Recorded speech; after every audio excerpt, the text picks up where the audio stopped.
آپ کو یہ لگتا ہے کہ حکومت جس طریقے سے ان کی جو دھاندلی والا ایشو ہے اس کو اگنور کر رہی ہے، یہ اتنا سنجیدہ معاملہ نہیں ہے، سادہ سا معاملہ ہے یہ جو یہ اگنور کر رہے ہیں؟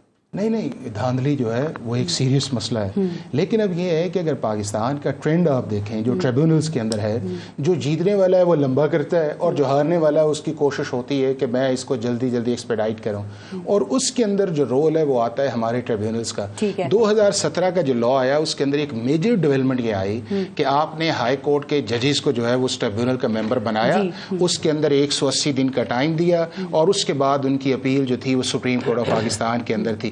باوجود اس کے کہ 2017 کا لا تھا، آپ کے سامنے قاسم سوری کا بھی کیس آیا کہ اب وہ شخص جو ہے وہ ٹینیور اسمبلی کا پورا ہو گیا اور وہ اسٹے آرڈر کے اندر اس کے اندر یہی مشورہ گورنمنٹ دے رہی ہے کہ آپ ٹریبونلز میں جائیں۔ یہ تو جوڈیشل کمیشن بنانے کی بات کر رہے تھے جس کا امکان نظر نہیں آ رہا، لیکن میں یہ کہہ رہی ہوں کہ اسی دوران اگر کوئی تحریک شروع ہو گئی۔ جوڈیشل کمیشن اس کا ریزولوشن نہیں، آپ کے سامنے جب 2013 کے الیکشن آئے تو پھر جوڈیشل کمیشن بنا نا۔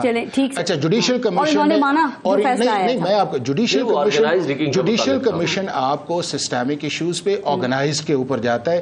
ان کے ایشوز جو ہیں جو یہ کہتے ہیں وہ ہے فارم 45 یا 47 کا ہے، اس کا فیصلہ جوڈیشل کمیشن نہیں کرے گا۔ اس کا یہ ہے، دیکھیں اس کا یہ ہے نہیں، وہ حکومت اور ہائی کورٹ کے درمیان اس پہ تنازع چل رہا ہے۔ الیکشن کمیشن کو نام بھیجے چیف جسٹس نے، انہوں نے کہا ہمیں 20 نام بھیجو، ہم سلیکٹ کریں گے کہ کس کو لگنا چاہیے ہمارے خلاف۔ نہیں تو لا کے اندر لکھا ہوا ہے نا، 6 نام بھیجے تھے، ای سی پی نے اس کو ریجیکٹ کر دیا۔ جب لا کے اندر لا کس نے بنایا؟ یہ بھی ممبر تھے نا، یہ بھی ممبر تھے نا، یہی ممبر تھے نا کہ جس مجھے یہ بتائیں کہ آج اگر یہ لا بنا ہوا تھا الیکشن کمیشنز کے اپوائنٹمنٹس کا، تو کیا انہوں نے گیو اینڈ ٹیک نہیں کیا تھا چیف الیکشن کمشنر کے اوپر؟ پھر کھڑے رہتے نا اس اپوائنٹمنٹ کے اوپر۔ سر یہ صرف پنجاب میں ایشو کیوں ہوا ہے؟ آپ خیبر پختونخوا میں، سندھ میں دیکھیں 5 ٹریبونلز بن گئے ہیں، بلوچستان میں بن گئے ہیں، پنجاب میں کیا مسئلہ ہے؟ اسلام آباد کے ٹریبونلز نے کام شروع کر دیا۔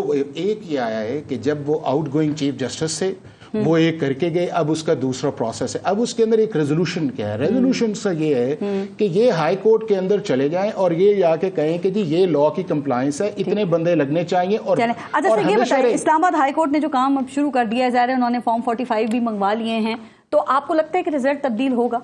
نہیں، میں یہ سمجھتا ہوں کہ سب سے پہلے انہیں یہ کرنا چاہیے کہ جوڈیشری کے اوپر ایز اے انسٹیٹیوشن ٹرسٹ کریں، پک اینڈ چوز نہ کریں۔ نہیں کرتے نا آپ، یا پھر سپریم کورٹ کے اور اسلام آباد ہائی کورٹ کے مخصوص ججز کے اوپر اعتماد کرتے ہیں۔ مجھے یہ بتائیں کہ جسٹس، میں پوچھ لیتی ہوں، جسٹس قاضی فائز عیسیٰ، جسٹس منصور علی شاہ، جسٹس مسرج جو ہلالی ہیں، ان پہ آپ کا اعتماد ہے؟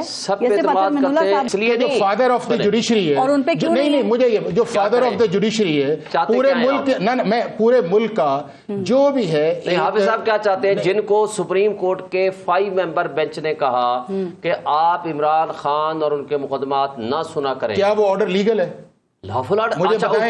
مجھے یہ بتائیں کہ پاکستان کی ہسٹری کے اندر کبھی اس طرح ہوا کہ ایک شخص غلط ہے جو نہیں، تو پھر اگر قاضی فائز عیسیٰ صاحب نے بلے کا فیصلہ کر دیا تو مان لیں اس کو۔ نہیں، اس کے اندر پک اینڈ چوز کیوں ہے؟ پھر اس کے اندر پک اینڈ چوز کیوں ہے؟